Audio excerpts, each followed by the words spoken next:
Hi there, esteemed audience, and welcome to another episode of Middle Grade Ninja. I'm your host, Rob Kent. As you know, I'm the author of Banneker Bones and the Giant Robot Bees, which you also probably know you can download for free. But did you know, under the super secret pen name Robert Kent, I've written some horror novels for older readers, such as the Book of David. That one's broken up into 5 chapters, and you can download the Book of David Chapter 1 by Robert Kent for free. Or if you really want to, you can check back toward the beginning of the pandemic. I did a live audiobook on this very podcast feed. So you could go listen to it and then pay cash money for chapters 2, 3, 4, and 5. It'll be great. As always, head to middlegradeninja.com for interviews with all of the best people, the back catalog of the show, written interviews with agents, authors.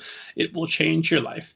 And that is all we have time for because I couldn't be more excited. We have Mary Seymour, literary agent extraordinaire, joining us. Mary, how are you this evening? I'm well. Thank you for asking, and thank you for having me. I am thrilled to talk with you. There is so much for us to cover, and I've got questions upon questions for you, and I'm going to try and get as answers to as many as I possibly can. But before we start with any of that, esteemed audience knows I never summarize anybody else's biography or anybody else's book because I want to keep friends in the industry. So if you would give esteemed audience kind of an overview of your background. Sure. I came to publishing later on in life. Originally, I was in field biology, and I'm sure we'll get to talking about that a little bit. But and then in about my early 30s, I made a career change. Got my MFA at Mills College in Oakland, California, and was writing a novel and wanted to know what it was like, how to publish it. And back then, it was pre social media, so there wasn't a lot of information about agents online, and so I tried to get an agent and found the process to be really mysterious, and so I did the next best thing. I went and interned at an agency and fell in love, and have been there ever since. At Kimberly Cameron and Associates, we're a small agency based out of Tiburon, California, here in the Bay Area. And do you, at this point, having become a literary agent, feel like you would have the wherewithal to go and find a literary agent? That is a really good question. I do think so. There's so much more information out there than when I was looking for an agent, when I was querying, and so much more support.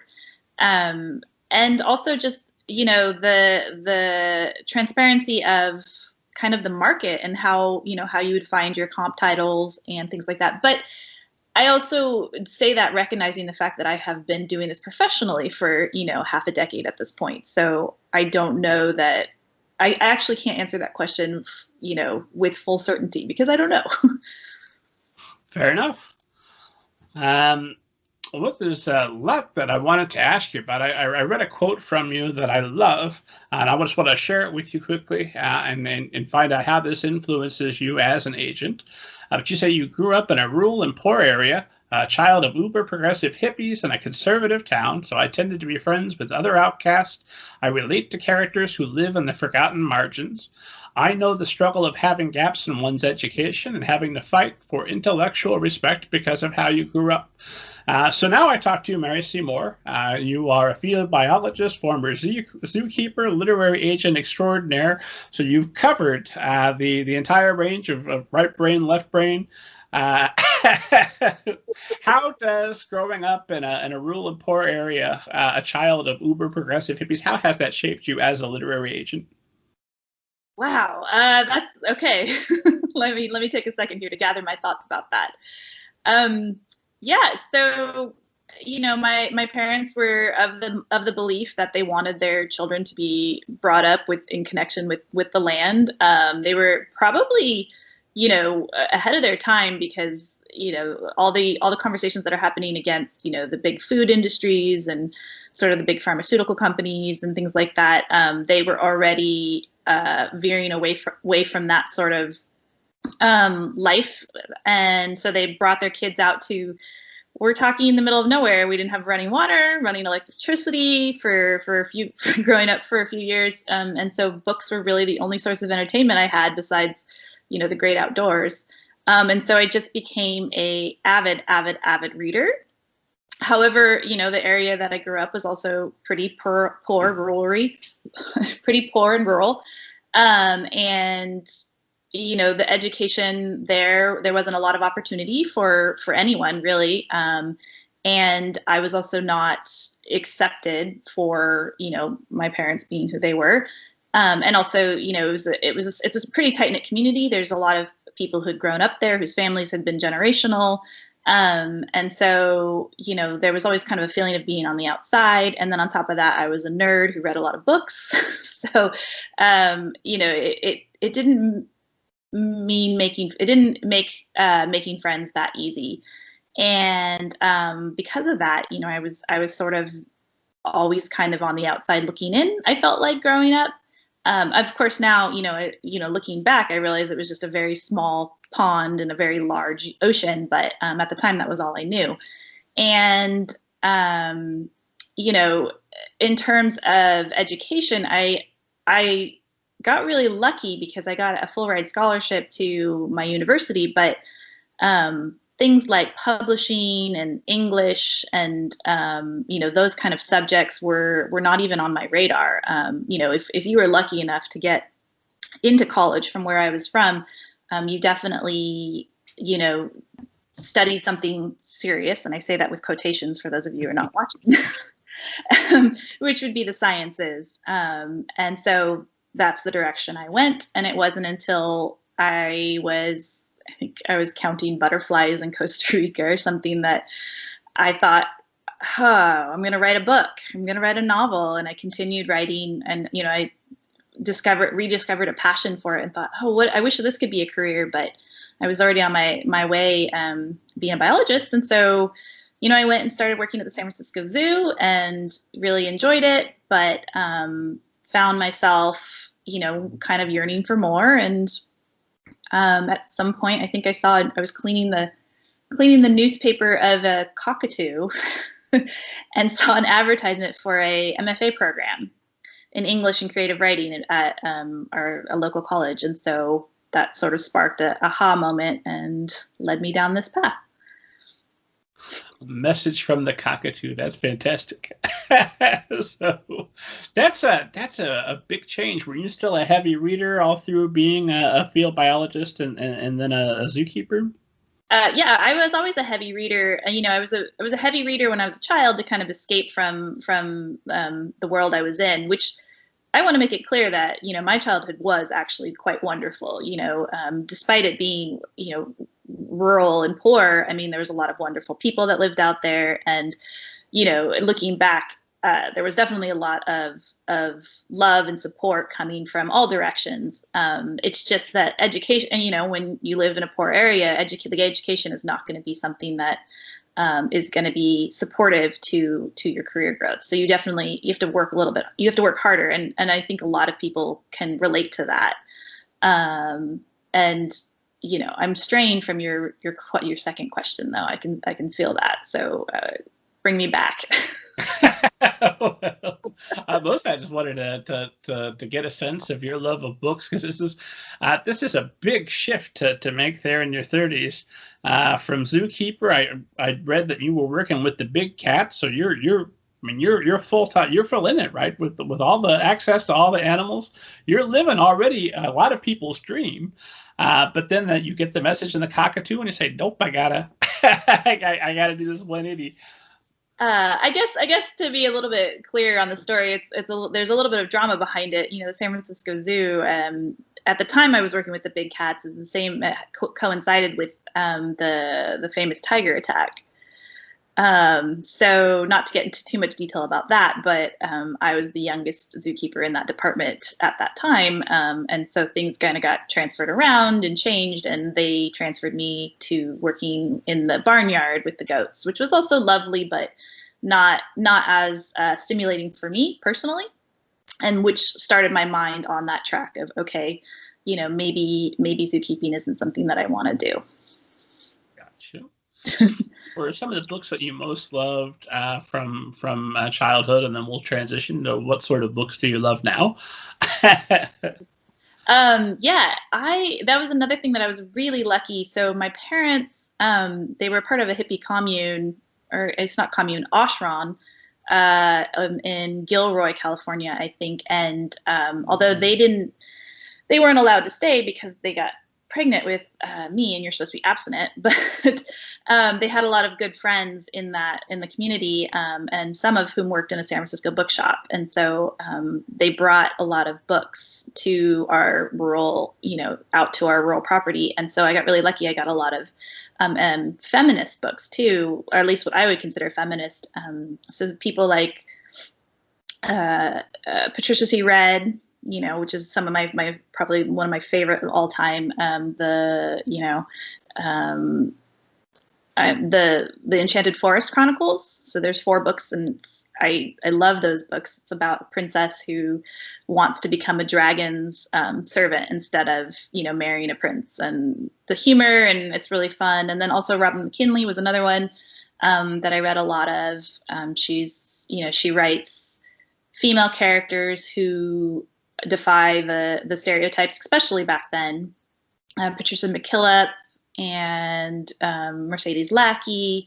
Anne McCaffrey was one of my favorite. Even as a 12-year-old, I was reading Anne McCaffrey, and I read all of her series.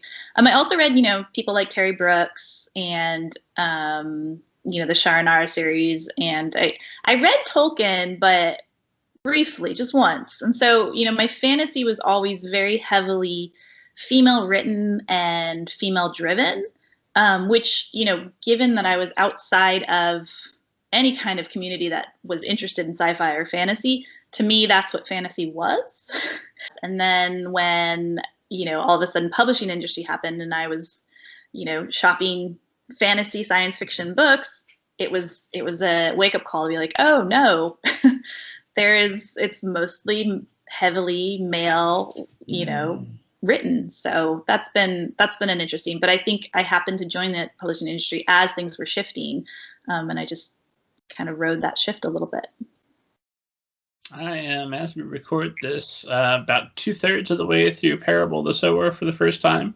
Mm-hmm. And I'm wondering, 1, why have I never read this book before? And 2, where's the movie? Where's the television series? This should have already blown up. Oh my gosh. Learning about, how books turn into movies has, I'm not surprised now, because I always used to think about that too. Like, why isn't this book a movie? And now I kind of know why, but. Well, now as a writer, I tend to have the opinion that, hey, you know what, I don't need a movie. I've got the book right up here. I've seen the movie, and 9 times out of 10, the movie tends to be a bit of a letdown after a wonderful book. Mm-hmm. Agree. There's that rare film that really hits it, or in some cases surpasses the original. I think that definitely can happen, but I agree that 9 out of 10 times the book is better than the movie.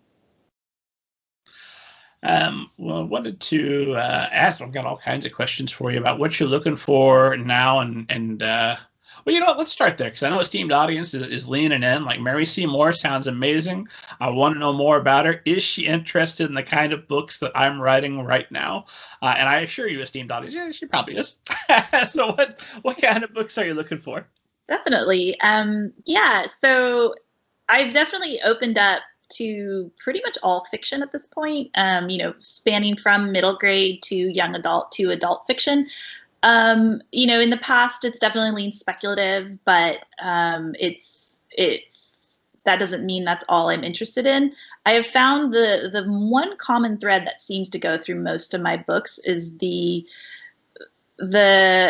idea that there's tropes, but at the same time, the author breaks those tropes. They have something different to say, whether or not,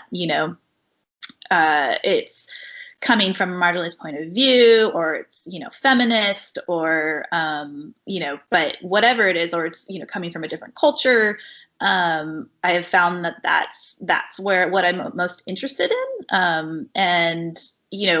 Anytime an author has something really smart to say, without it being kind of heavy-handed, I find really interesting as well. So, plus beautiful writing. And so I'm pretty much open to all genres as long as it's fiction.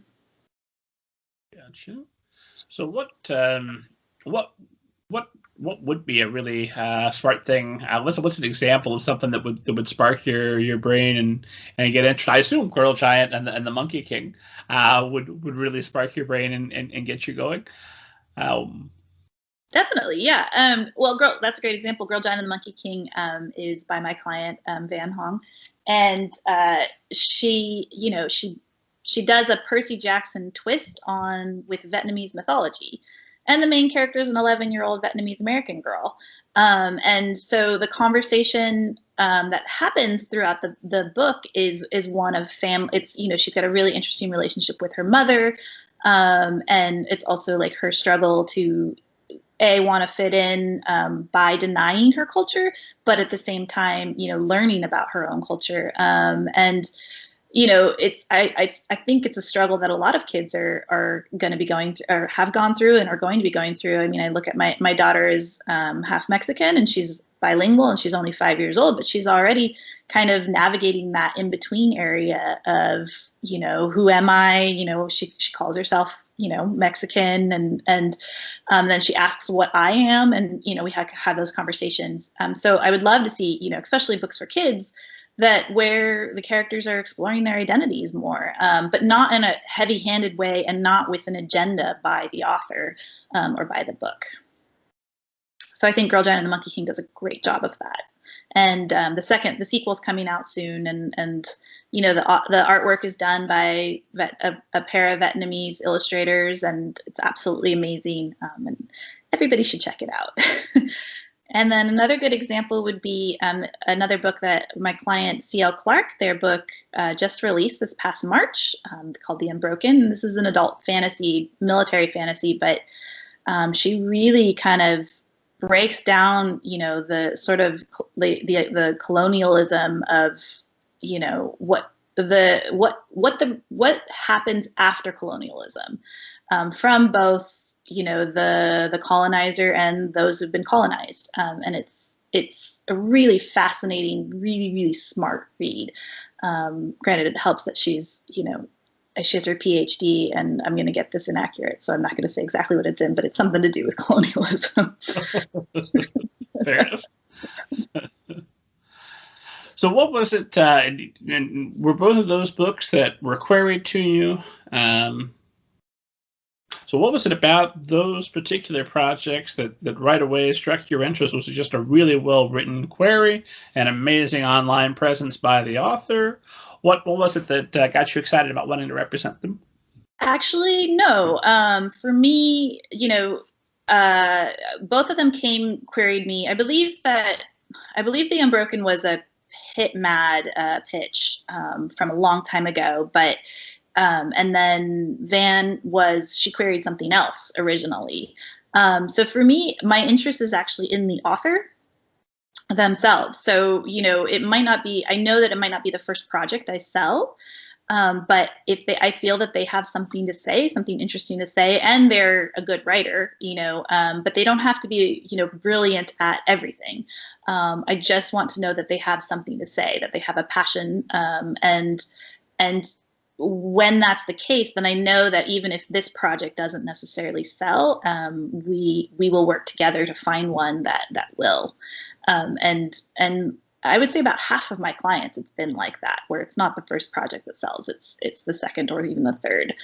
And I'm getting a little bit more as I get further on in my career and I have more clients. I have to be a little bit more, not sure the word for this, picky, I guess. So yeah, the ones that I'm finding now are, maybe they have, maybe it's a little bit more appealing if they have a big online presence or things like that. But particularly for debut fiction authors, the online presence doesn't really affect my decision on whether or not I offer them representation. And, these days social media is not the healthiest place. So I don't necessarily demand that of my clients anymore either. Excellent. I'm routinely seeing that some authors with just the world's biggest social media presence have a book that comes out and I'm like, oh, here we come, brace yourself. And then it does fine, but it doesn't do tremendous things. And then there'll be some newcomer with no social media presence that we've never heard of before that just blows everybody away. Yes, definitely. And I think that's one of the greatest joys and miseries of the publishing industry is that, you never know what's going to be the next big thing. And that's why, I think a lot of agents kind of repeat the mantra of don't chase the trends because of this.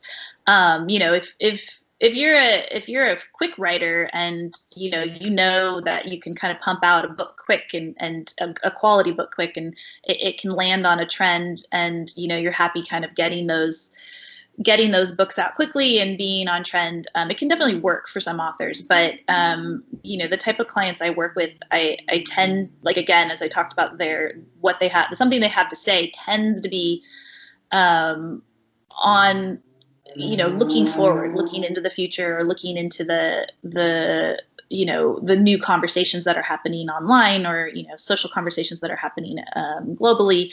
And I think that those stories really find their voice in a more solid ways than people who have like a ton of, like, 500,000 followers on Twitter or something. So for the writers out there who might be as neurotic as I am, which I assume has to be a fair percentage of the audience, you say that the author doesn't have to be brilliant necessarily at everything. What are the things it's okay to not be brilliant at? That's a great question. Maybe, I would say that, maybe your plots aren't totally tight, or, maybe you throw in an extra adverb here and there, or, maybe you're not able to write a perfect pitch. That's all fine. If you have something like, and I think I keep saying this phrase over and over again, but I think if you have something to say, and you're able to weave it into a story that speaks to people, you're gonna get there, whether or not it's a long road, which it is often for most writers, or if it's a very short road for those lucky few. You don't have to be perfect at everything. You just have to, like, stay true to your vision of why you're a writer and why you want to write. So if I query you and I say, "Dear Mary Seymour, I heard you on the Middle Grade Ninja podcast. You sounded amazing. I must have you represent my work." What are things I know you get the first 50 pages. What are you going to look at first, and what's most going to stand out to you so that I have a chance of maybe at the very least getting a request for a partial or a full?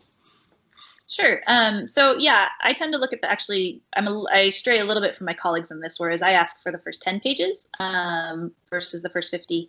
But what stands out to me the most is when a author has a firm grasp of the genre they're writing in. And this doesn't necessarily mean that you have to be the savviest market pitch writer in the world, but if you read widely in the genre you're writing in, it's going to be evident in your pitch and in your comp titles. It is the agent's job to really kind of understand, who to pitch it to, and where it fits in the market. So I don't expect new writers to know all of that, but if you do, and you're able to kind of weave that into your query, that'll stand out a lot to me. Gotcha.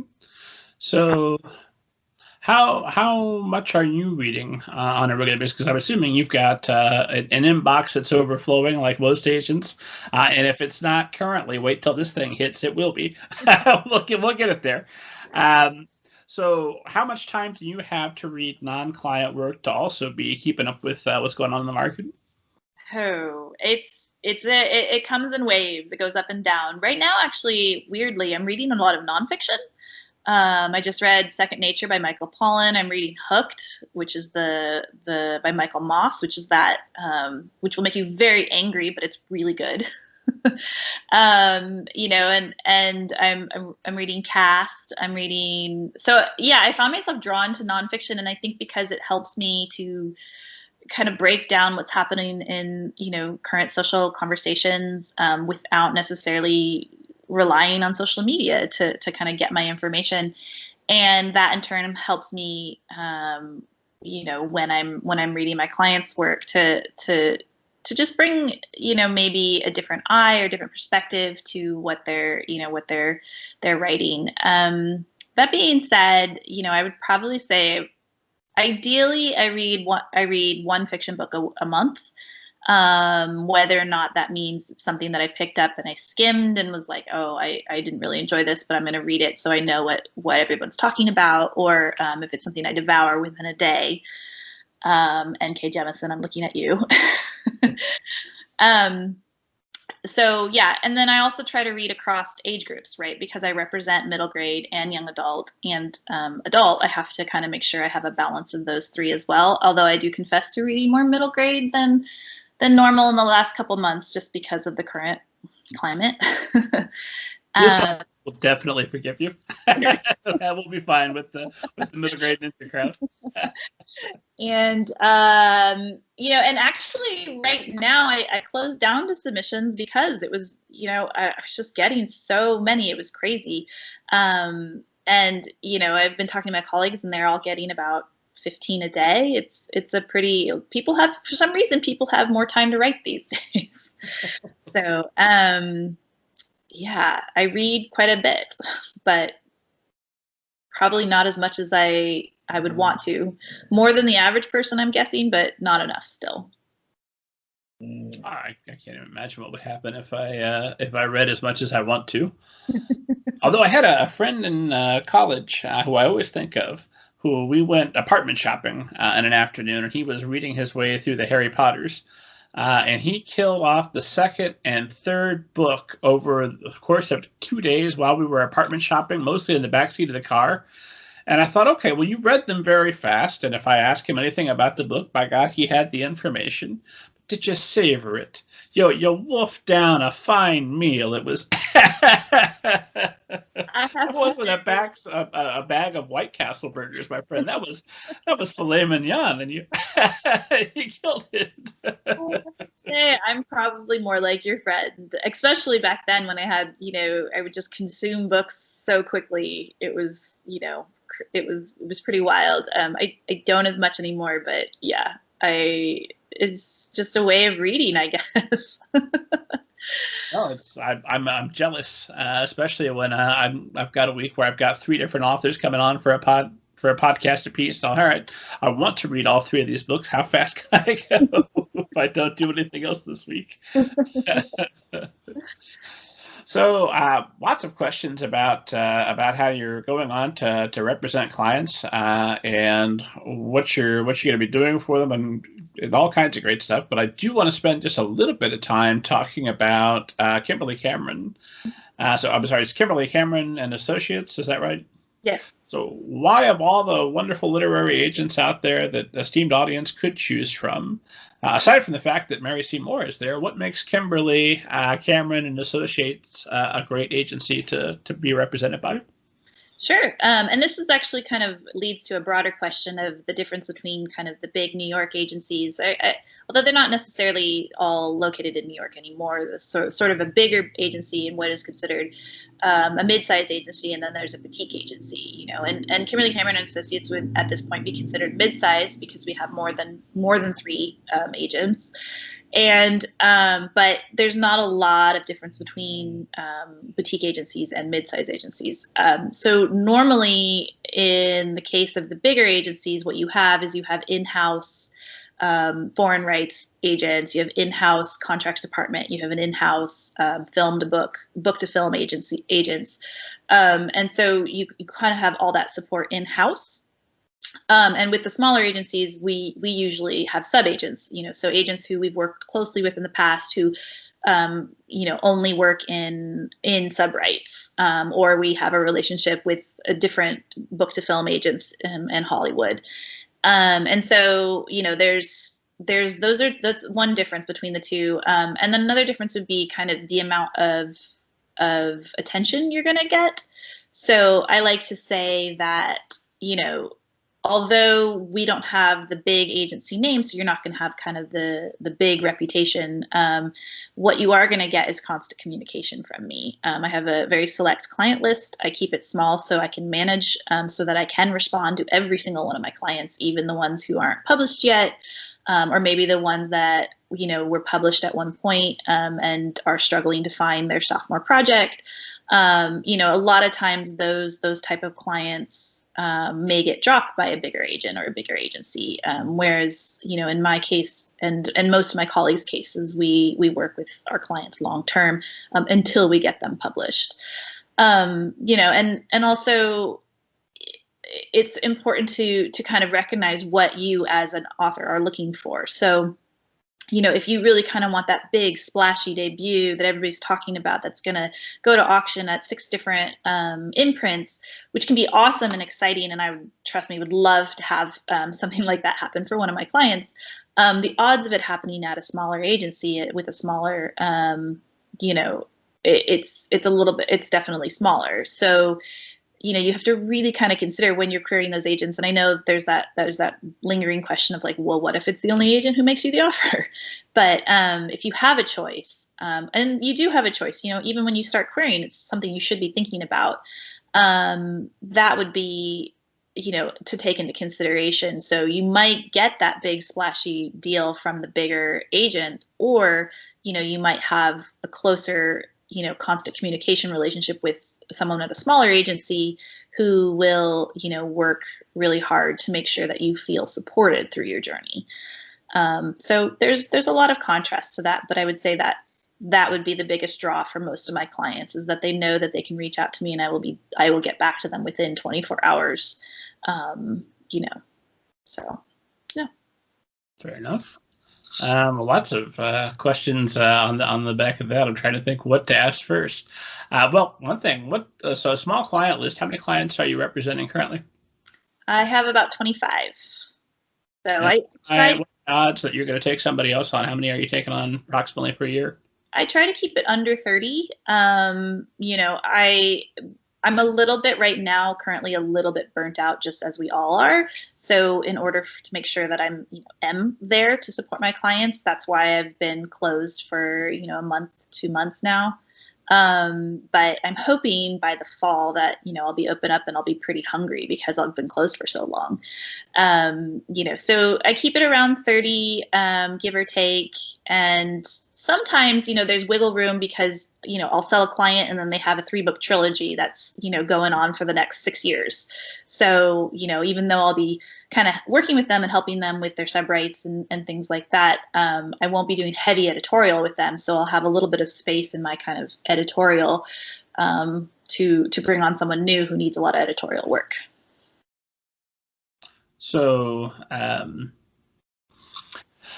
25 to 30 clients, and you're gonna get back with me within 24 hours if I'm your client and I need something. How often is it comfortable then if I'm one of those select 25? How okay is it for me to contact you? I don't know, every 2 days. Hey, Mary Seymour, I had questions about something about cats. Thinking about writing a book about them, and you were a former zookeeper, so you might have the goods. Is that cool if I arrange for an hour-long phone conversation so you can give me the details on cats for my new book, possibly? Yes. I will say that, normally it comes in waves. So if I'm in the middle of contract negotiations with a client, then we're pretty much in constant communication. Or if we're doing heavy editorial, if we're about to go out on submission the next week, then there's a lot of, especially from newer clients, they have a lot of questions, and I always tell them, don't be shy. Like, this is a partnership. We really need to be working together. That's the reason why, you're working with me. Because I think a lot of authors are hesitant. There's this weird power dynamic between authors and agents, which is I'm hopeful that it's changing with the advent of transparency online and social media, but I know it's probably not 100%, but it is a partnership. We don't exist without you, and we should be there to support you through your publishing journey. And so, yes, if you really need to talk to me for an hour about cats, I will be there. But I also have learned to set my own boundaries, and because that's the other thing is, if an agent can't set boundaries, then they're going to get burnt out, and that's not going to be helpful for anyone. So that's part of the process of evolving as an agent. Well, then let me be the one to ask these questions, since you haven't made an offer of representation. Maybe that's coming after the show, but as of this moment, not yet.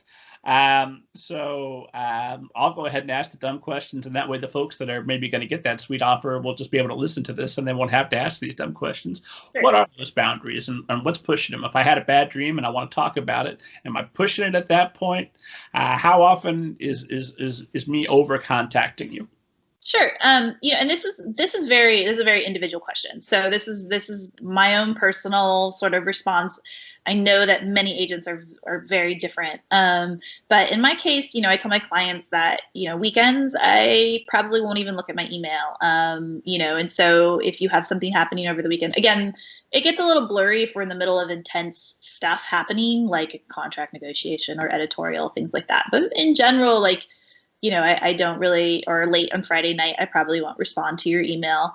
And then when it gets, personal, it depends on how far we are in our relationship. So, with newer clients, we both tend to be a little bit more professional, a little bit more direct, and I'm at that point still urging them to like reach out with questions and discuss with me. For the most part, most of them are pretty shy.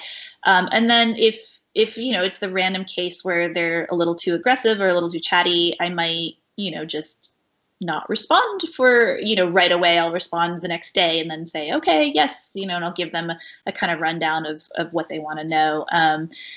The thing about personal stuff is it's a difficult line to walk because, personal situations can definitely impact your writing.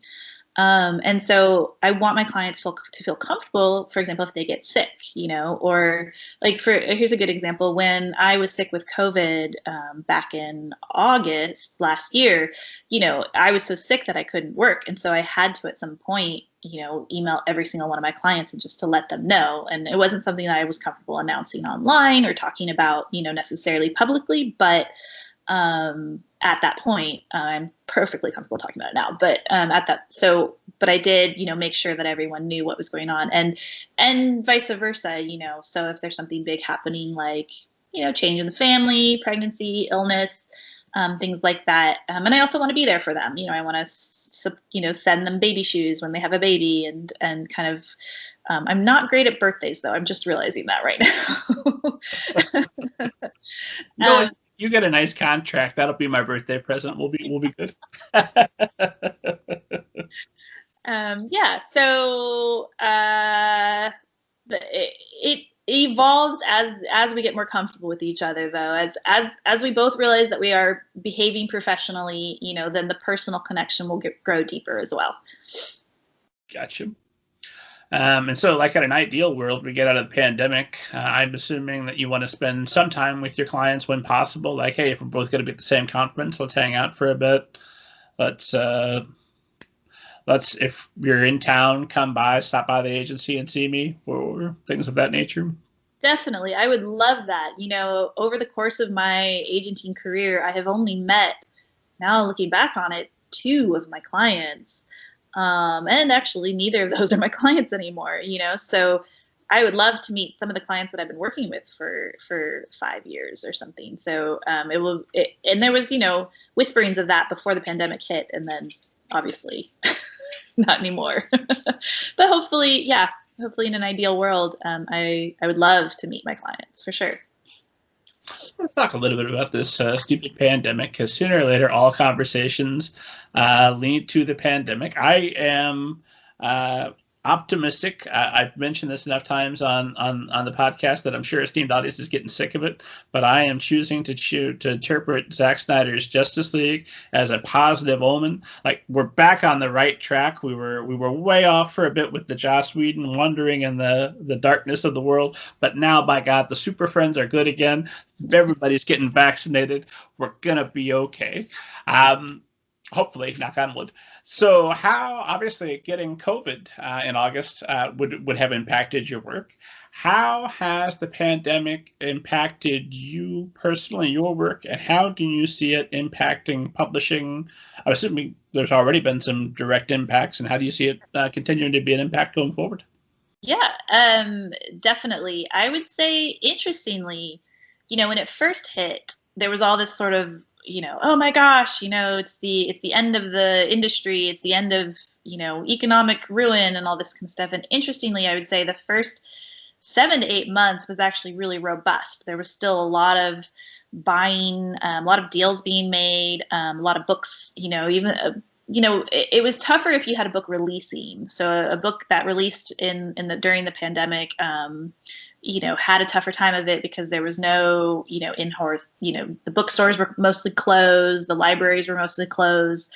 There really was just kind of online promotion, but more people were reading than usual. So I would say in general, the book industry did fine up until about January of this year. And I don't think it's doing terribly now, but what I have noticed, and I think a lot of agents would agree with me, is there's been hints of burnout. So when before an editor would take about a month to 6 weeks to get back to me on a manuscript, now it's turning into 4 months.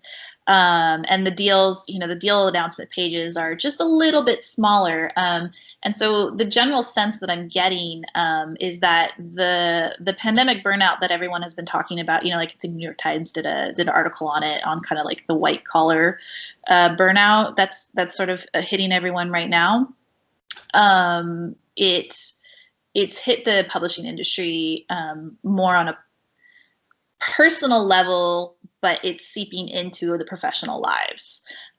So I think just things are just a little bit slower. It's harder to get someone excited about something. It's harder to get, a big book deal. It's harder to get even someone to take a book to acquisitions at this point. So it's slowed down, but I have no doubt that, give or take, probably in the fall, I'm guessing it's going to rebound pretty strongly because people are going to, take the summer off, hopefully be vaccinated, go and see all their family, get back in the office. And as the world itself picks up again, I think the industry is going to pick up again. But you as authors probably won't see that too much. It'll have more of an impact on agents. Obviously, there's a lot of burnout. I was just reminded of probably my favorite headline from The Onion over the last year, although there's so many great ones. This one was something about the way society was exposed as complete illusion over past year, really getting man down today, which, yes, I imagine that probably would. But is it just burnout amongst editors and agents that's accounting for the slowdown, or have budgets been reduced? Until publishers have a better idea of what's going to be available, what marketing options, what all is causing this? I don't have a full insight to that side of it, but I have heard, smaller, a little bit of reduction, but I really do think it's more of a person burnout, not necessarily the companies themselves burnt out.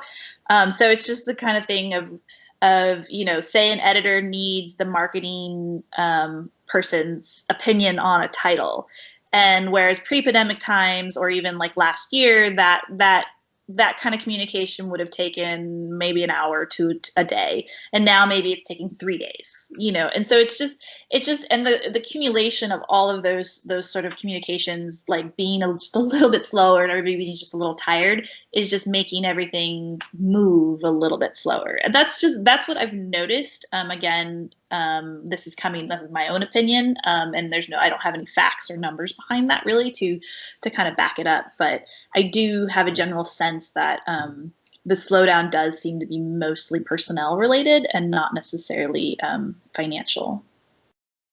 Knock on wood, that's good. So I'm still trying to be positive. We got 4 hours of Zack Snyder, baby. The world's a better place.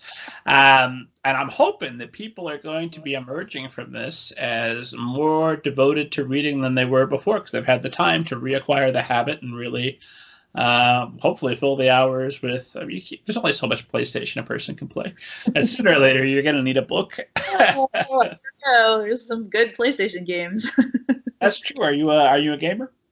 I call myself a gamer light because I don't own a console, because if I did, I wouldn't get anything done. Yeah, I downloaded that game, Sky, Children of Sky. That's already consumed way too much of my time, but it's a lovely game, and I do highly recommend it. But in terms of readers, I also think that there's a lot of the younger generation, generation, I think they're called Generation Z, are big readers. They really, and they're big, influencers too. And, I think reading has become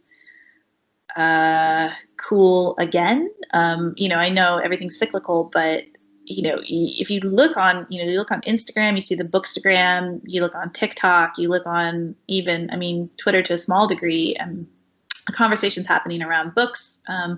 There's a lot of youth driving these conversations. So yes, I definitely think even when the pandemic, as your positive outlook is, say the pandemic's over by July, I think books will pick up again. And the reality is that people always need stories, whether or not they get turned into films that become, reach a wider audience, or, resonate with someone who writes their own story. I don't think that's ever going to slow down. The format of it might change, but the stories themselves will continue to be written. So I've got a couple of questions about starting off, and then I kind of want to walk through the process of imagining for someone to become your client, what that's going to look like, how you're going to work together. But I did want to ask you about a quote that I'll find here in a moment from you. I'm big on when I find an interesting quote, let me write that down, because if I try and remember it on the spot, I won't do it. Here we go. So in an interview with the Darling Axe, you said if you could change one thing about the publishing industry, what would it be and why? And your answer was much higher salaries across the board and expanded hiring, but especially for entry-level positions. This would support the younger, more diverse staff. So that's a great idea. Why has publishing not read this interview with the Darling Axe and gone and done that? Why is that not happening? Well, okay, first, it's not my idea. There's definitely been multiple people calling for this way before I did this interview. If you look at the Lee and Low kind of diversity baseline survey, it's very stark, the diversity, the lack of diversity that happens in the industry, particularly in positions of power. The higher up you go on the ladder, the more homogeneous it looks. And I have this sort of urban legend of, there was an editorial assistant working for an imprint, and her boss came in and told her, you really need to be wearing, I want to say they're like Chanel suits or something like that. And the assistant looked at her and said, I cannot buy a Chanel suit on, the salary that you're paying me. And the editor looked at her horrified and said, this is your salary? This is what you live on? I think it's an urban legend based off of something that probably actually happened. And that was probably, 10, 15, 20 years ago. But this industry did come from, historically, it was, wealthy people wealthy men, I should say, in back rooms, smoking cigars and making deals together, creating books. And there was always sort of this, talking about money is crass and kind of concept. And, and that's obviously changed, especially as like the imprints start being bought up by the bigger publishers and the consolidation and the kind of, as they call the corporate corporatization. What would the term be? Something like that.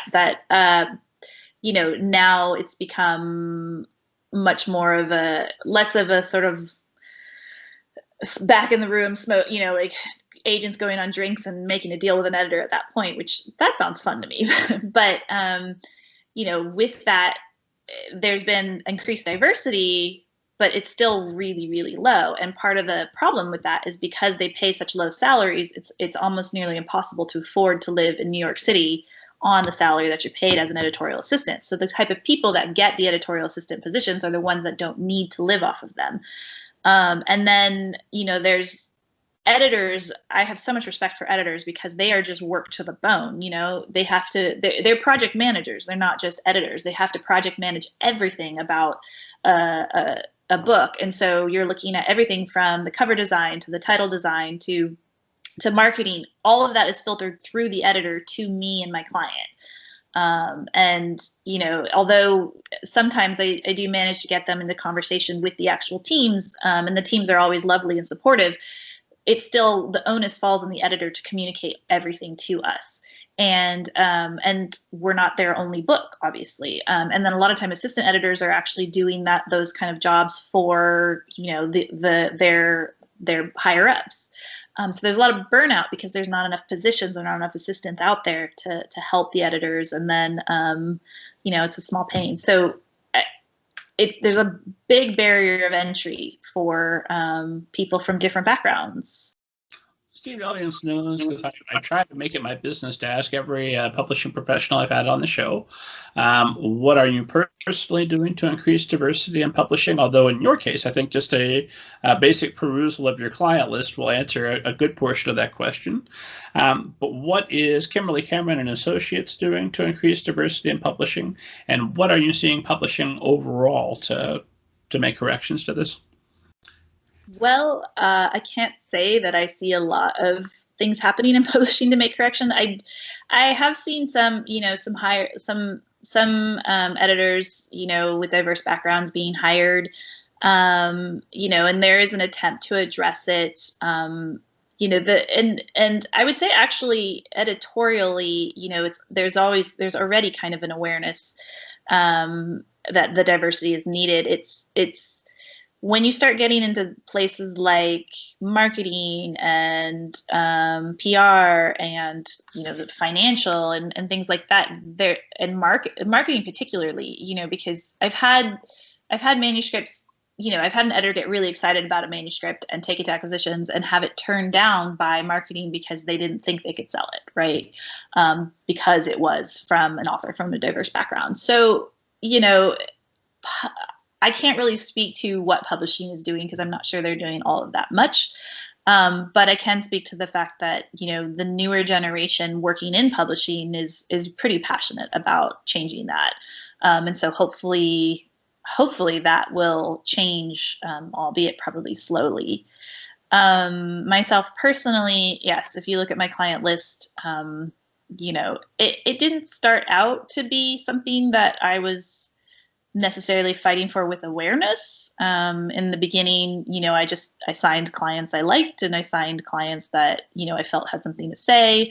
And coming from, I came from a fairly diverse place. Or I always just had a variety of types of friends. And so it never occurred to me not to have that kind of client list. And then, and now, but I still was doing it kind of blindly. And so now that there's, listening to the conversations happening around, the industry, the lack of diversity, and also the social conversations happening around racism and kind of all that stuff, I've definitely moved forward with a little bit more awareness on how I'm building my client list.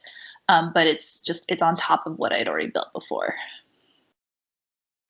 Well, talking about those entry level positions, I know that probably Kimberly Cameron and Associates is the exception, but you're there as an assistant for 2 years, and this is after you've been making those big zookeeper dollars, right?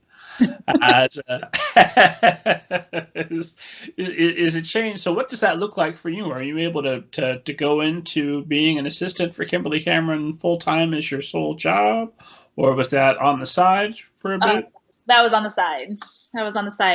She does have there is one office position that you can do full time, but it's it's a complicated situation, and this is something that also agencies are changing and need to be changed. Because there was always this idea that internships were unpaid, especially at smaller boutique agencies, because you can't really afford to bring on someone as an assistant. And the idea was that it was an apprenticeship, and that was always sort of that was the basis, in the past. And that was the basis for the big New York agencies as well, which is, obviously changed. And it changed in the time that I was there. Unfortunately, not in time for me. But sure, you were very happy for everyone else. Yeah, I'm very happy for everyone else who can, but I have to say, doing it in my mid-30s, I had a lot of privilege coming into this, and so I can't deny that, I was able to make it work because of my privilege as well. So I wouldn't have been able to make it work when I was younger, but I was able to make it work in my 30s, and maybe that's why it happened the way it happened. But for those people in their mid 20s, there really needs to be a broader base of support, financial support, and there is sort of a lot of push for diversity within kind of the agent communities, and the AALA, which used to be known as the AAR, has developed, it's called Agents for Change, and their whole mission is to diversify our side of the industry, and they're doing some really, really fun things. So hopefully things will start changing. So, esteemed audience is looking over your biography, poring over your manuscript wish list, which I assume they're doing right now. Stop it, esteemed audience. Listen to the rest of the conversation, then get on there. One thing that I assume is going to jump right out to them and jumped right out to me is that you are a green witch. Is that right? Yes. So I identify as a green witch. And for further explanation of that, I would say that, if you have leanings that are anti-pagan, perhaps I might not be the best fit for you. That would be the reason I even state that. I debated for a while mentioning that, but I do really feel that witch in general is something that was something that was used to oppress women for years and years and years, and I can feel that there is like a reclaiming of that term happening, particularly here in California on the West Coast. I see it happening. There's some really interesting witches of color on Instagram that I think you could follow them on Instagram, called the Witches of Atlanta. And there's just an interesting conversation happening around what it means to be a witch, and it's too long and involved to talk about that here, but I would like to say I put it out there so that those people who are aware of that conversation happening and are maybe perhaps bringing it into their point of view in their books and their voices, know that I would be someone who'd be really interested in reading that. Fair enough. I almost never ask people about that unless it's right there on your website or you're very public and upfront about it.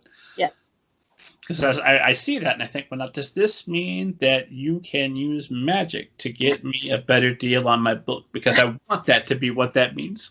I'm brewing potions as we speak. Perfect.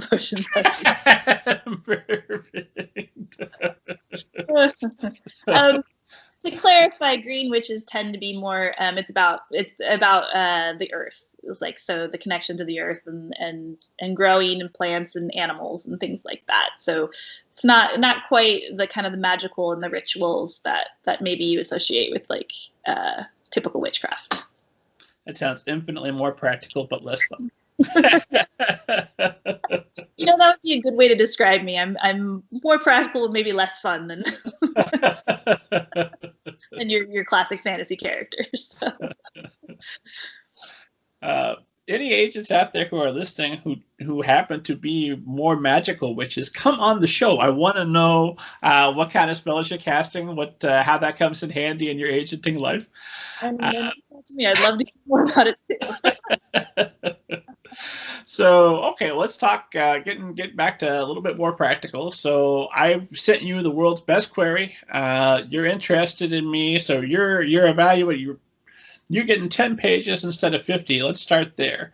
What can you learn in 10 pages that's preferable to the 50? So I think it's general, just your prose style. You know, because they look at the sample to see what the prose style is like.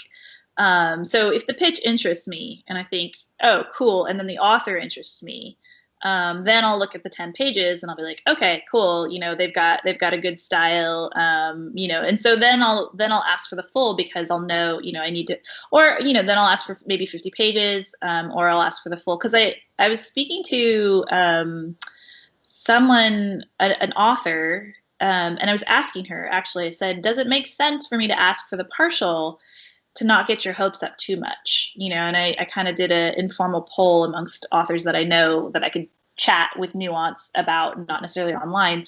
And it seemed like the consensus was, yes, when you ask for the partial, there's less intensity to that. There's this feeling of like, okay, they're interested, but not necessarily, you know, I'm not checking my email every hour. Whereas I know I'm very, being a former author myself, a querying author myself, I'm very keenly aware of the power agents hold over the submissions box and the power our responses can have. And so I try to be as kind and as clear and as vague as possible, so that, you know, an author doesn't get the, you know, intense hopes up. Well, what happens when you read the end of my amazing 10 pages? Like, what? No, I need more. I need more right this moment, and you don't have it. How quickly do I need to send it to you if you ask for additional after those 10 pages? I mean, you can take your time. Ideally, you'd have it if it was that amazing in the first 10 pages. I would imagine the rest of it was pretty polished. But you know, if you kind of, you know, you sent your queries out and then you're like, wait, you know, I wasn't quite, you know, another beta reader came back to me and like, there's some changes I need to make. You know, you can take a week or two and kind of polish up and do that last anxiety riddled revision. And that would be totally fine. There's no rush on our end, basically, unless an offer is on the table, and then things change a lot. But yeah. No, I like to wait until after I've hit send to find that typo and then just ruin my week. Like, no, what did I do? Yeah, well, I mean, you know, you should know that typos don't. There was a lot of, I think in the beginning of, I guess, Twitter for the best example, you know, there was kind of this rush for agents to fill that void of questions, you know, the void that authors all had all these questions about. And so we, you know, there was a lot of sort of like kind of canned responses, things like, oh yeah, like, you know, watch out for those typos and, you know, clean up that manuscript and things like that. And I think it went a little overboard in making, you know, those authors that are basically, we were looking for the author to do the work and do the research before they query. But the authors that have already done all the work and done all the research and then sending out those queries, those are the ones that are the most anxious. And so they catch the typo and they think, oh, I'm going to be black holed, you know, like never, you know, I'm going to be blacklisted. Like they're never going to read me ever again. And the reality is if you're that anxious about the one typo, you're probably in a really good position. Let me ask this, and this is one I'm guilty of, although not for a long time. What if I send you my manuscript and then a couple of days go by and I do get an amazing bit of feedback or some changes that I can make, and then I send it to you again? Does that send the signal that I'm not confident in my work and that, whoa, let me see if we'll wait till you send the third version because that'll be the best version? Or does that make you more interested, or is it does it not have an impact in either way? For me, not anymore. I think this is actually a question that I'd be curious to hear what newer agents say versus older agents, or more experienced agents, because, you know, as I grow and get further on in my career, I've come to realize that it's, you know, it's not important. You know, if you feel that you have a couple more revisions in you and you want to send them to me, I mean, yes, don't send them in, like, don't fix like one line and then send that updated manuscript. But if there was, you know, a scene that you wanted to adjust, and the agent's still sitting on your manuscript, feel free to send it, say, hey, like, I updated this, like, would you want to see the new one? Because, you know, the reality is if an agent's asked for your full manuscript, they're interested in it. And if you're doing work on it, manuscripts are never finished. Now, that being the case, you can't do that with a query letter because you don't want to like overflow our inbox. But with a full manuscript, if an agent's asked for the full manuscript, think of it as the opening of a conversation. And, you can kind of reach out to let them know, hey, I won this award for the first chapter. Hey, I did, got this feedback from another agent and I revised based off that feedback. Hey, I have an offer. Like that's the key one. And if that helps to make you feel a little more comfortable reaching out to them, I think that is. Newer agents might be a little bit more, and this again, it's all individual, but I think that newer agents tend to be a little bit more hard line about their boundaries because they're still figuring them out. Okay, well, here's a fun question. Let's say that you check your inbox and you've got the initial query that I sent you, and then the 3 updates I've sent you since within 24 hours. At that point, do you even read the manuscript sample, or is it just no? Stop.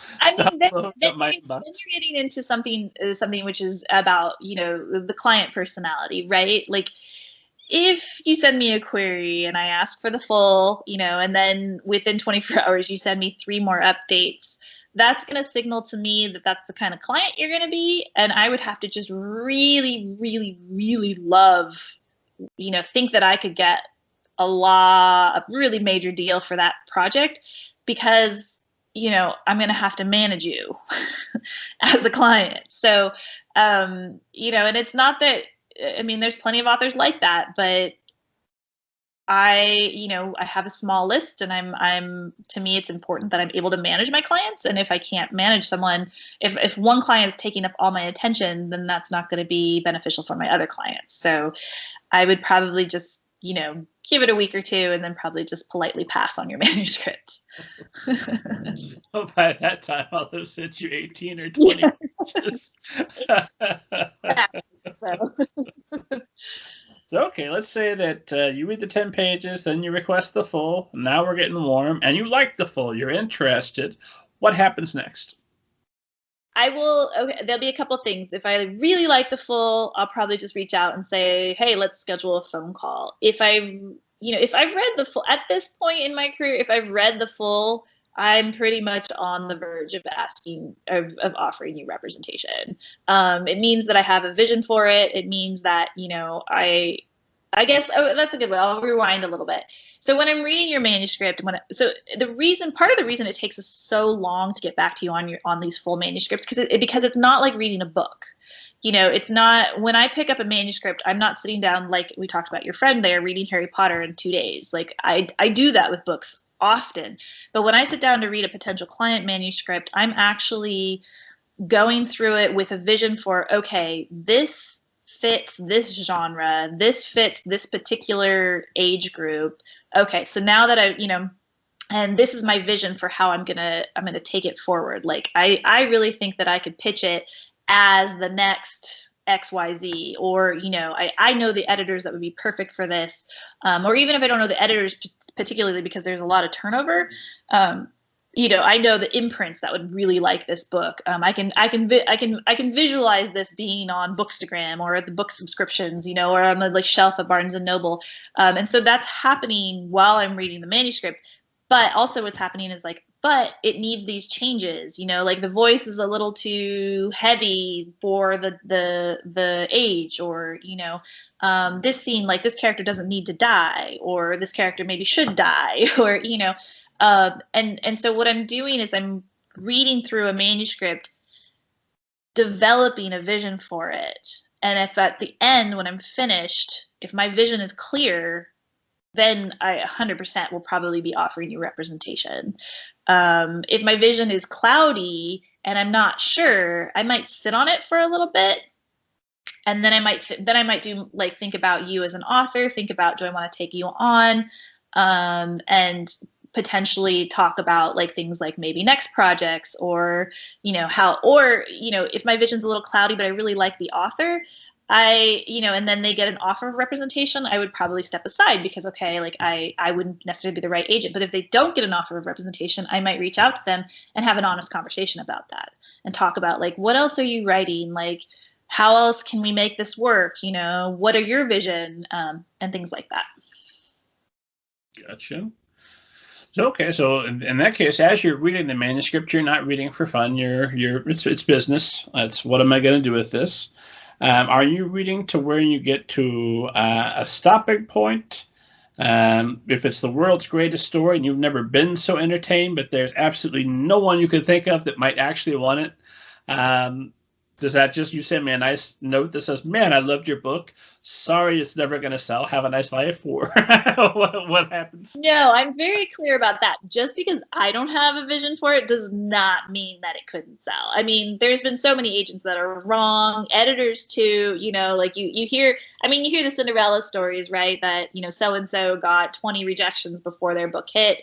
I mean, those happen, you know, and so when I read something and I think it's really good, I'll ask one of my colleagues if they're interested, or I'll send a very nice note and tell them, you know, I'll be very clear. I'll say, I think this has a ton of potential. I think, you know, you as a writer have a gift. I don't have a clear vision for it, and I wouldn't know what to do with it. And so I wouldn't be the right agent. And sometimes what's nice about those notes is sometimes those authors will come back to me with their next project like a year later. And this has happened a year later, and I'll end up signing them because their next project is much tighter, much more focused, like right within a genre, something like that.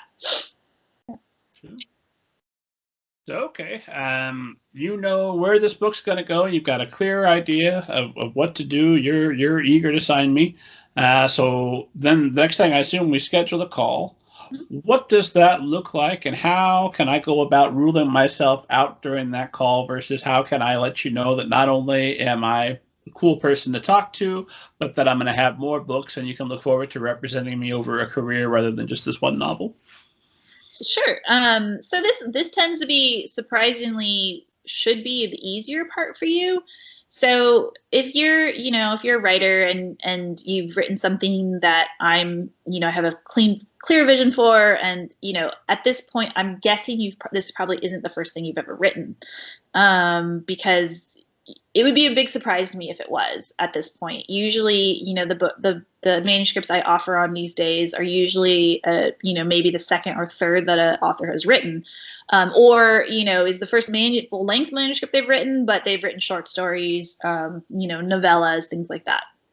So when we get on the phone, you know, I'm going to be teasing out of you what you like to read, you know, what your vision is for the book, what your vision is for your career. Like a lot of times, you know, for example, middle grade, you know, if I have a middle grade manuscript that I'm really excited about, let's say it's a middle grade contemporary with maybe a little bit of a magical realism twist. So what I'm going to want to know is, okay, I'm really excited about this book. I have a big vision for it. I want to take it to editors. I'm going to hope to get you that deal that you want, that I want for you. So we'll say optimistically that's all going to happen within 6 months, right? If that happens, what's your next project? And then if that author says to me, oh, well, I want to write, you know, an adult horror novel, then I might be a little bit like, okay, but you're not going to write any more middle grade, you know? And it's kind of the question of, I'm totally fine with authors having separate genres, writing in different genres, jumping around, things like that. But what I'm looking for is to kind of build your career. And by building your career, it's a couple books, right? And a couple books within the same genre, within the same age range. And when I say within the same genre, it doesn't have to be like explicitly like one mystery and then another mystery, but something along the lines of, okay, if you're going to write an adult mystery and your next project is an adult thriller, that's great. I think I've just reeled myself off your client list. That's too bad. But what if I'm going to use a really clever pen name for my adult horror, and I'm still going to be producing middle grade? Is that just going to be dividing my attention? Is that not going to be you're interested in representing one, but maybe not necessarily the other? What potential issues might that bring up? Oh, I see. No, that's I'm going to clarify this. If you're continuing to write middle grade, that's fine. Then you can write other things, whatever you want. What I'm talking about is like if your first book you ever wrote was a middle grade, I come out and like, this middle grade's great. I'm calling you up. I'm offering you representation. You're like, great. Now I want to write horror, adult horror. Then it's like, okay, but what about middle grade? And you're like, no, I'm not writing any more middle grade. Then that's when it gets a little complicated.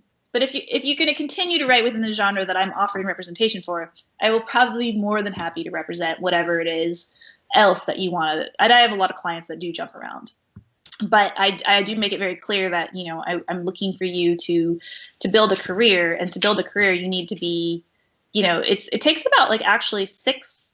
I think the average, or this was a few years ago, I don't know if this is true anymore, but it's about 6 successfully published books before you make it financially as a career author. That's like the average. And so what I'm looking for is to get you to that point. And that will probably be within the same genre and same age range.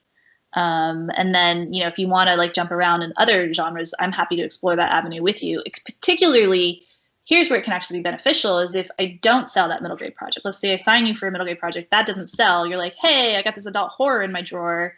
Let's try that. Let's you know, switch gears for a little bit. We can also do that, but it's more of, I want to make sure that the client, like when I offer, I'm going to be guiding you in a certain lane, and that you're okay with that lane. So, okay, so we're getting to the call now. I'm assuming before this call happens, you're going to do a bare minimum of Google me ahead of time. Oh yes, I probably do a deeper dive than that. What does that mean? I'll probably find every social media platform you're on, personal and professional. You know, I'll look for, you know, I'll look for things like, you know, warning signs of something that maybe like we would not be personally compatible. But in general, you know, I hope to see a website. That's kind of what I would hope to see. And if I see a website, I won't actually do as much digging, because I'll just kind of think that the website is enough information for me. But if you have no online presence, then I might kind of dig around and find like your old LinkedIn profile, or, you know, the write-up that your local newspaper did about you, you know, and in part it's kind of just to kind of check out like that you are who you say you are in a lot of ways. Or, you know, I think that's really kind of why, but it also would be to know kind of what what are your career goals? I'm looking for career clients. I'm not looking for one book and done kind of things. I mean, I know with like nonfiction, that's something that's done. And maybe with bigger agencies, maybe that's something that's more common. I don't think so though. But in my case, I'm looking for someone who wants to be a career author. And so usually, you know, there would be some sort of groundwork of online presence that would show that they are working towards that. I say that, and then I think like half of my clients didn't even have a website when I signed them. So, you know, it's not a make or break kind of thing. Right. That does make a question of if you're looking to see I am who I say I am, how often does it happen that somebody's not who they say they are? Well, I think this is a little bit sticky, but sometimes, you know, especially these days, you know, I'll get writers that won't disclose, like they'll say they're writing something from, you know, like a young adult novel, maybe set in Chicago, and the main character is a young black man or young black boy. And then, you know, I look up the writer and they're white. Things like that, where I'm really kind of looking for, you know, and there's a lot of conversation and depth around this about own voices and what it means to be own voices, and you know, the policing of own voices as well. So I say this with gentleness, but usually I'm looking for someone who's writing from the point of view of who has the background of the same background that the main character does. So okay. That's not an issue in this particular case. In this new scenario, I'm the perfect author with the perfect book. Everything's going well.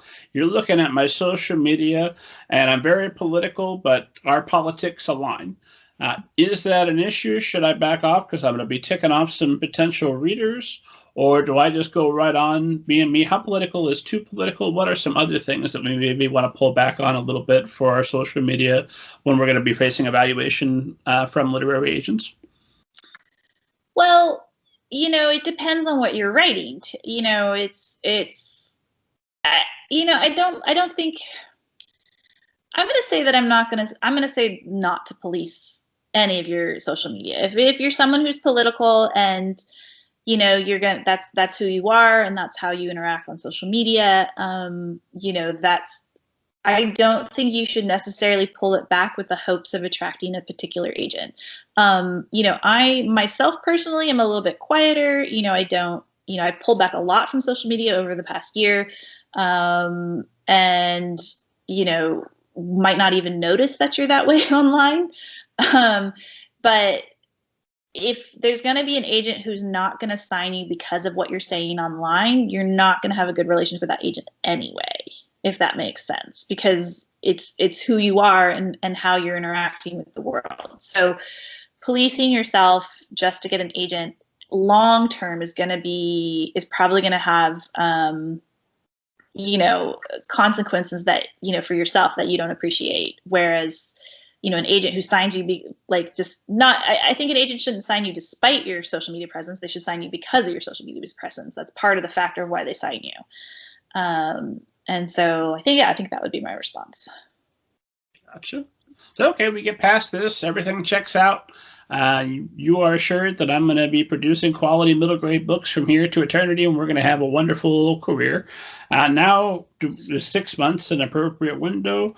I don't expect you to give away your secret sauce about how you're going to attack the different editors and find the best deal. But how involved am I going to be? What's our relationship look like while we're out on submission versus once we have somebody?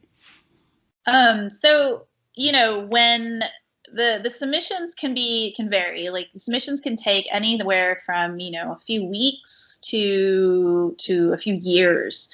And it varies for every single, it varies individually for every single one of my clients. And sometimes we go out on submission with multiple projects, and it's, so I can't really say how that's going to look for you particularly, but if I get you a deal, and we sign the contract, woohoo, and everybody's happy, and maybe we sign you a contract, let's say it's a 2-book deal, because that's kind of the most common at this point, then there will be a little bit of a transition to your editor. Now, hopefully your editor is someone who is stable. I have had it happen where, a client, we had a big deal, we had a great editor who'd been there for, years. And then, just as she turned in her final draft, that editor left, and then they had a new editor for a month, and then that editor left, and then they had a new editor, so that does happen. So then, horror story. I am horrified for that writer. It is hard, but at the same time, I'm there for them, so I'm there to lean on editorially if they need me. And I'm there to talk to the publishers and make sure, and usually the publisher gets it together, and, then there'll be an editor and they'll, move forward. But yes, so that does happen. But ideally we get you an editor who's there long-term, and, then there will be a little bit of a transition where you will be working with the editor on some of the stuff that you would have been working on with me if you hadn't gotten your deal. And marketing and publicity will start stepping in. We'll start having conversations. What I will do, I'll kind of hover a little bit. So I tell my clients to always CC me on every communication, so I can know what's going on, kind of as a broad picture. I won't necessarily enter the conversations with the marketing team or with the editorial team or whatever, but I will definitely know. And there's moments like for example, okay, copy editing is done. I need to know when that moment happens so I can send that finished manuscript to the film agents, for example.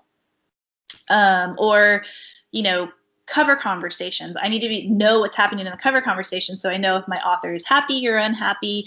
And usually most of my clients will let me know if they're happy or unhappy, but there's some quieter ones that just are kind of going along for the ride. And if I don't see any of the conversations happening, I won't know, So, but then it becomes more of I'm sort of, just kind of keeping an eye on things while things progress, and then stepping in if I'm needed, kind of idea. Okay, so my editor and I are chatting. She's got lots of great ideas, but she desperately wants me to include the word that, which I have carefully taken out because I wage war against the word that, and I can't take it. Do I get you involved? I want to be polite to the editor. Don't want don't want to be too aggressive, even though adding that when I have taken it out is the worst thing a person could do. Do I come to you and say, Mary, help me, she's putting the that's in, or should I try to resolve that on my own? And if it starts to go bad, then come to you. What's the best way to do that? It's probably better to involve me early.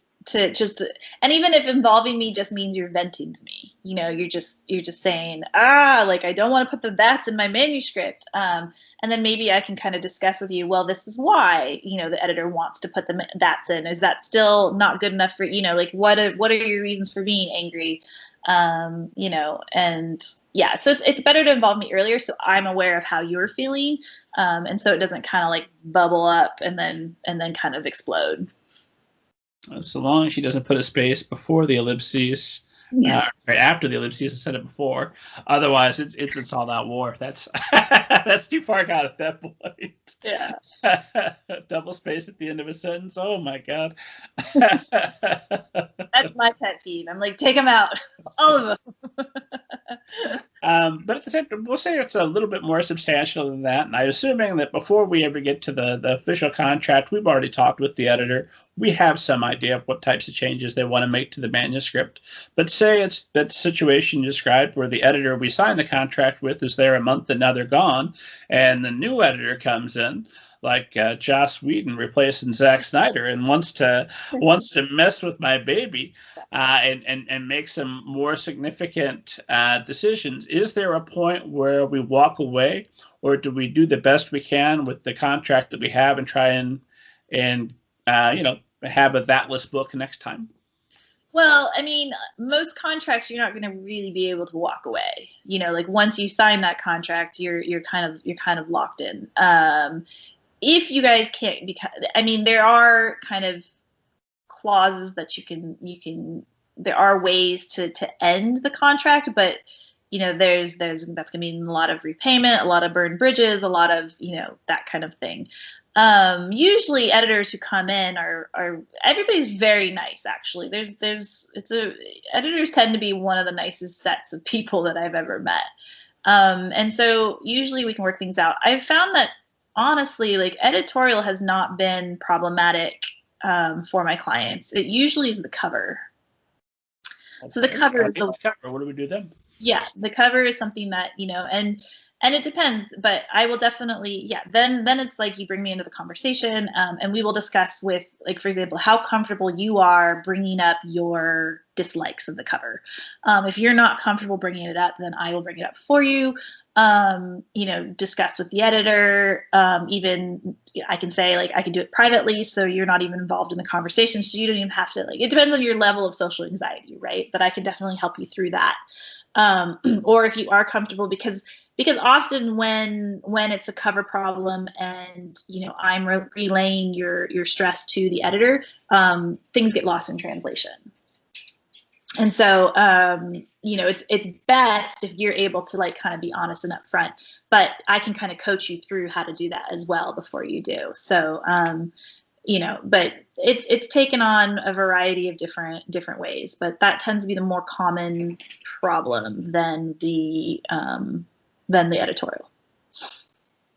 I, of course, podcaster extraordinaire, have had conversations with the world's finest editors, so I would be fine with this. But if I'm the average author, or back in the day, wouldn't it be better I come to you and let you do it, since you're used to dealing with editors? You've got the proper finesse versus me going in and trying to be polite, but not being an expert at talking with editors and maybe putting my foot in my mouth, because obviously I'm passionate about this book. That's why I wrote a book. Sure. I mean, that's why you and I would have a conversation ahead of time. So you and I would have a conversation about, okay, what would you like to say? What are your issues with the cover?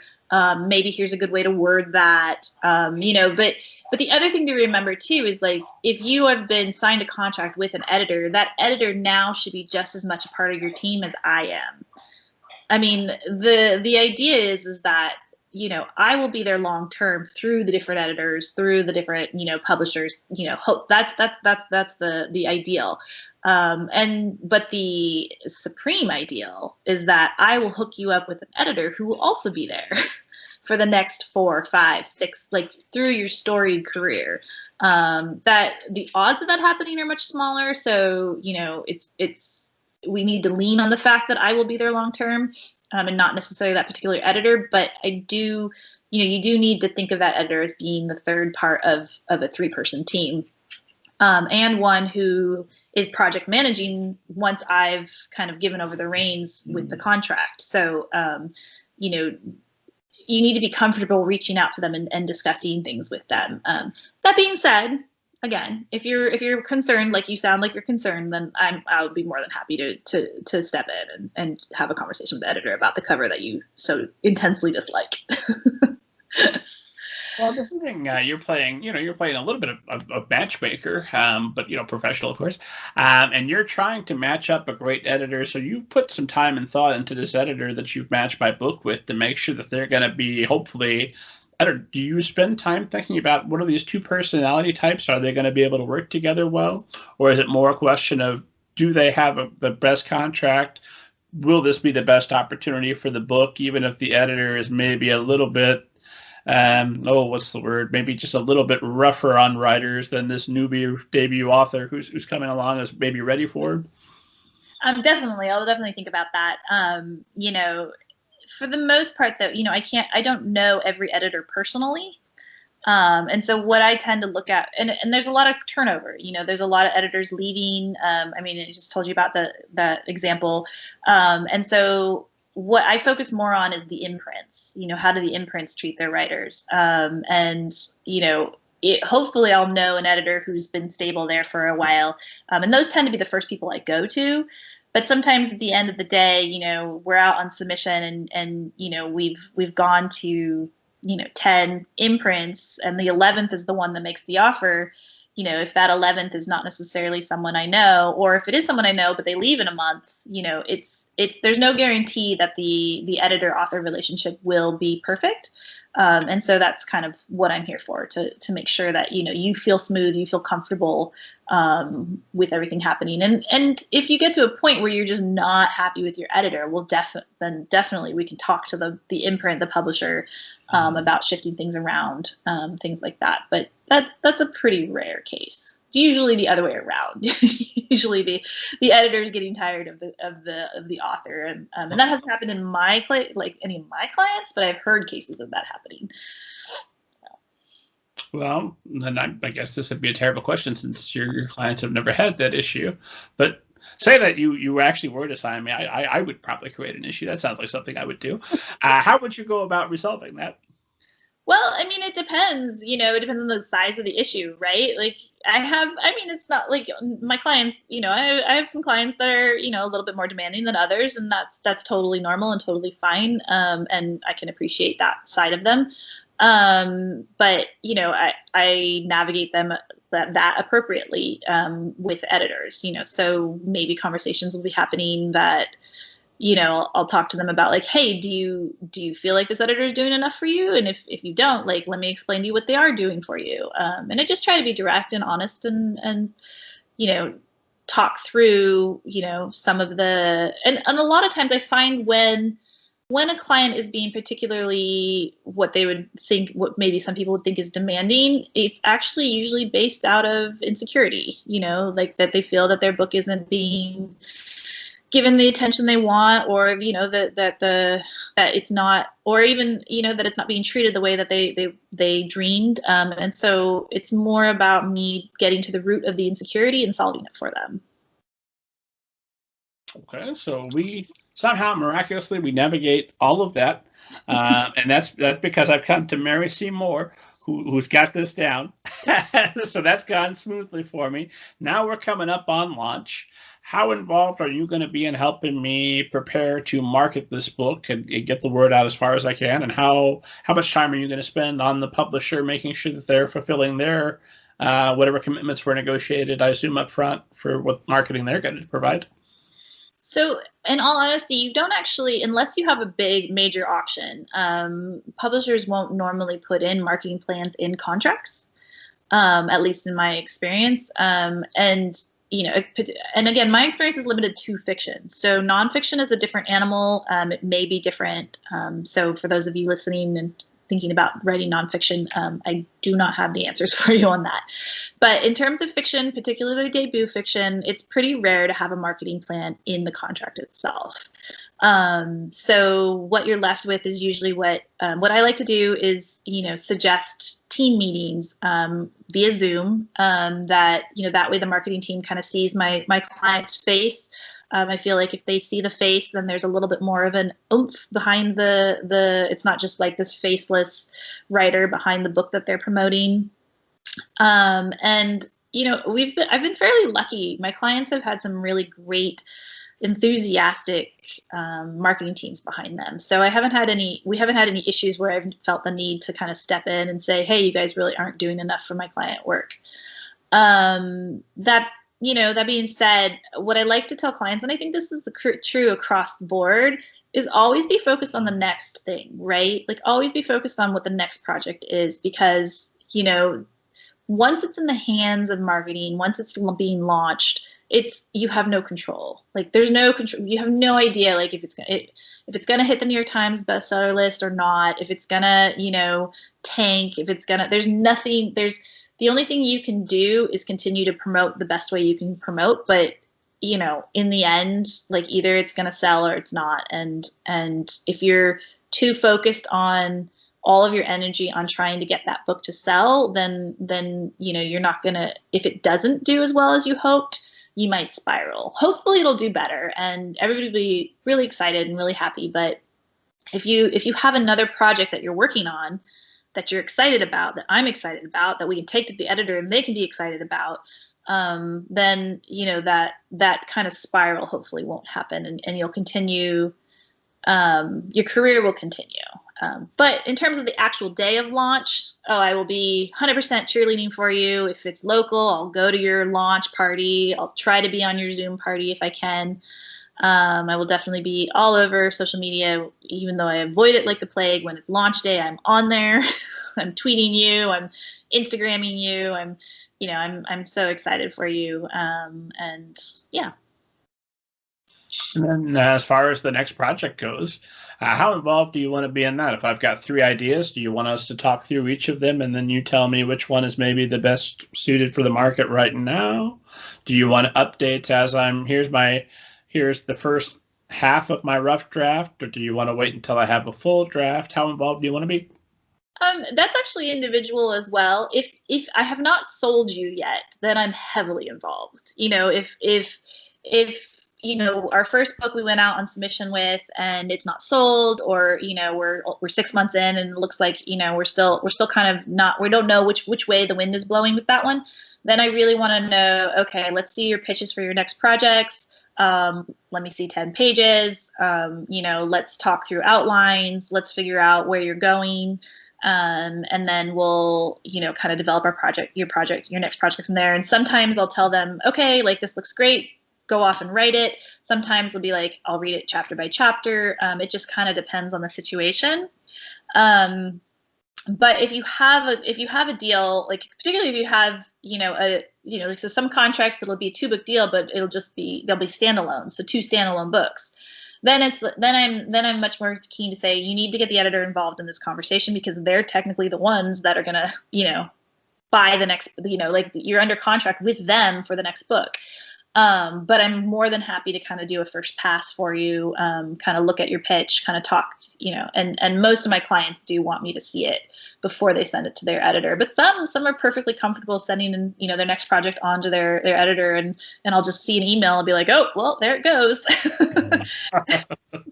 But again, I cater it individually, because, people are individuals, and that's what you kind of have to do. So. True. So MFA from Mills College that the cockatoo told you to go and receive. I love this idea of the Charlotte's Web cockatoo leaving messages for you. You wrote for a while. You submitted to agents. Are you still writing? Do you have plans to write eventually? Yes.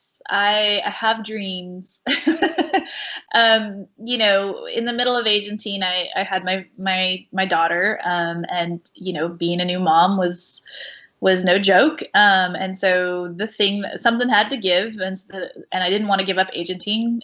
So the thing that gave was writing. I've done a few short stories here and there, and I have some really fun ideas for some novels. I'd written a few novels before I had my daughter, so I know I can do it. But I was thinking when she was going to go to school this year, she was supposed to go to TK. I was like, oh, I can start writing again, but global pandemic. Shelter in place. She was home 24/7, so that kind of went out the window because I really, I used the time that I had to age it, basically. But yeah, I've found though the longer I've been in agenting, the less my dreams are of being published, and the more they are of writing something, that's kind of something lovely and small and maybe even indie. I don't necessarily want to have a major launch anymore. But not that I would turn it down, but it just, I really enjoy being behind the scenes. So, yeah. That's interesting. If it's not getting too personal, when did that change for you? I think it changed the more I learned about the industry. So the more I learned about the how complicated it is, the path you need to navigate to get there, that it's,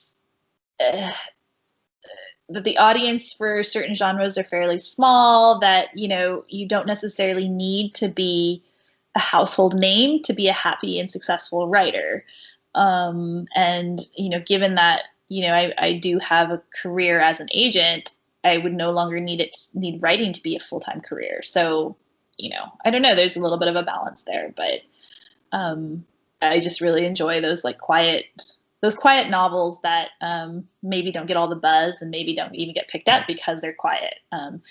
Definitely try to sell a couple of those and been disappointed that there's no vision for it on the other end. But yeah, so that's what I'm drawn to, and I think that kind of shifted in the last couple of years, actually. Well, let's Mary Seymour, have you ever seen a flying saucer and or a ghost? No, but I have seen a unicorn. Go on. Yes. I was 5, maybe 6. I don't know. I was a young girl driving in the middle of the night out to our very rural, very dark cabin, and on that dirt road, and there were just these 2 white unicorns that just ran by our car, and I watched with shock and awe, and then got home and was like, is there wild horses around here? Did our neighbors, but all our neighbors' horses were brown, so I don't know. I still to this day have no idea what it was. And they had like glowing horns, so yeah. You could actually see that. Yeah, I mean, not glowing, but they had horns. I don't know. I have no idea. Why did you said it was dark? I didn't know if that would kind of help. Help where they were going like a headlight. I don't know to this day, but I always had a fascination with the unicorns, and then then the unicorns became kind of a craze. I think about 10 years ago, and it just went all downhill from there. I'm watching our time and it's gone. I have used it all, but my God, we covered so much. I think this has just been a phenomenal episode. Thank you so much for making the time. My final question for you is always some variation of this, and that is, if there was one or however many pieces of advice you would want to impart to every author listening that you think might make a huge difference in their career, might make them a better client for when they reach you, what would you like for them to take away from this? I would say 2 things. 1, read a lot, read in your genre, read, I guess it's going to turn into 3 things. While you're reading, have a vision for what you want your career to look like, like what kind of writer you want to be. Be prepared for that to change, because it does change, but for the most part, try to have not an end point, but a point that you want to get to as a writer, meaning like, do you want to be a middle grade writer? Do you want to be, a nonfiction writer? Do you want, and then hold on to that vision while you develop your drafts.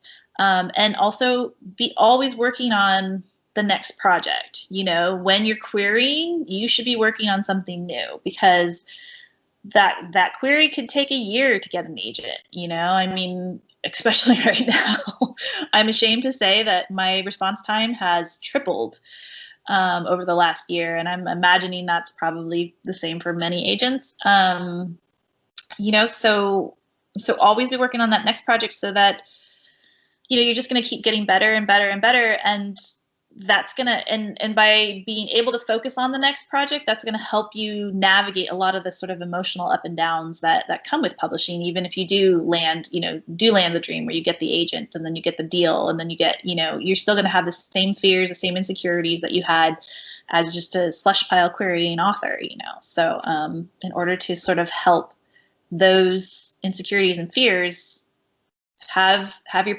keep your passion alight by looking forward and writing something new. Where can esteemed audience find you online? Learn more about your submission requirements, all that good stuff. You can find me at maryseymour.com. That's C as in cat, and so it's just my middle initial. And again, I have pulled back on social media quite a bit, but I will try to blog updates. I'll probably blog when this interview goes live. And you know, that's how you know where my submissions are. I have very clear, detailed submission guidelines on my website. And you can also find more about Kimberly Cameron at kimberlycameron.com. About my colleagues, some of whom, I would like to say, since I'm closed to submissions right now, in the meantime, you can query my colleagues, Lisa Avalera or Dorian Maffier. Both have very similar tastes that I do, and I work very closely with both of them. So, you know, you can feel very comfortable working with them. And both are welcome on the show anytime if you're listening and you'd like to come on. So far, Mary Seymour seems to have survived. So come on, we'll have a good time. Esteemed audience, you know who I am, but go to middlegradeninja.com anyway, because beyond me, there's so many wonderful publishing professionals and authors waiting with their information for you to read through. Download your free copy of Banneker Bones and the Giant Robot Bees, and your free copy of the Book of David Chapter 1. They're free. Go nuts. At God willing, I'm alive. I'll see you next week.